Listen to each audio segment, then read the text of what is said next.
and guests. Good morning to everyone. Cindy gave us a prime example of how to tell a story and introduce a moral to it in a way that comes home not only with a great deal of effective force, but also with a tremendous amount of appeal, because she identified with something that all of us could recall in our own experiences, and that was the deep, eager anticipation of childhood for a long-anticipated treat at the fair.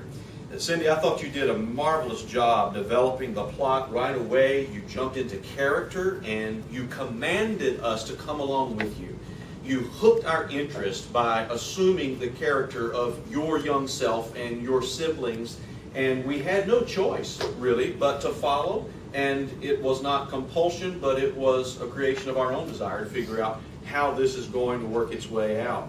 You set the stage at the fair, and then you narrowed the setting to the haunted house. And it was, as you were building that anticipation, it was easy to see that the real tension in this story is going to take place at the haunted house. And you foreshadowed what was going to be the outcome of this by reassuring us that Daddy would take good care of us. I remember twice that stood out prominently, and we could see that this is going to have something to do with the relationship between Dad and the kids.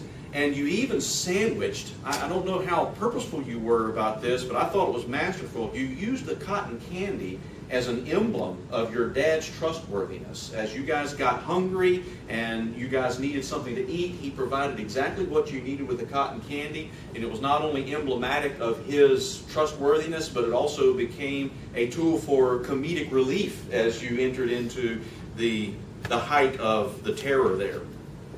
And I thought that was very, very well done. You performed brilliantly with a vocal variety that gave all of us the assurances that your career as a voiceover talent is going places. Whenever we heard Kevin set up the difficulty and challenge involved in that, you demonstrated your capacity to rise to that challenge, and it served you very well.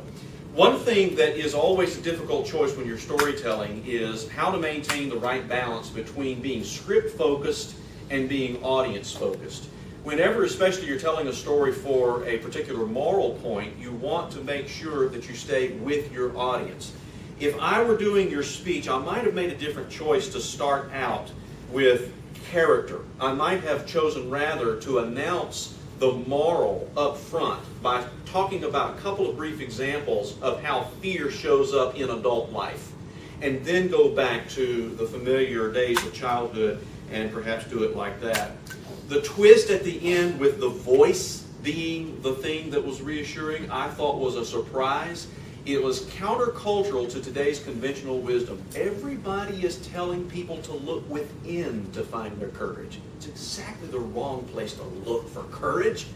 Look without to God, who is the source of our strength. You did that masterfully well. Congratulations on a very effective speech, and thank you for serving me with such a great call. Mr. General Evaluator.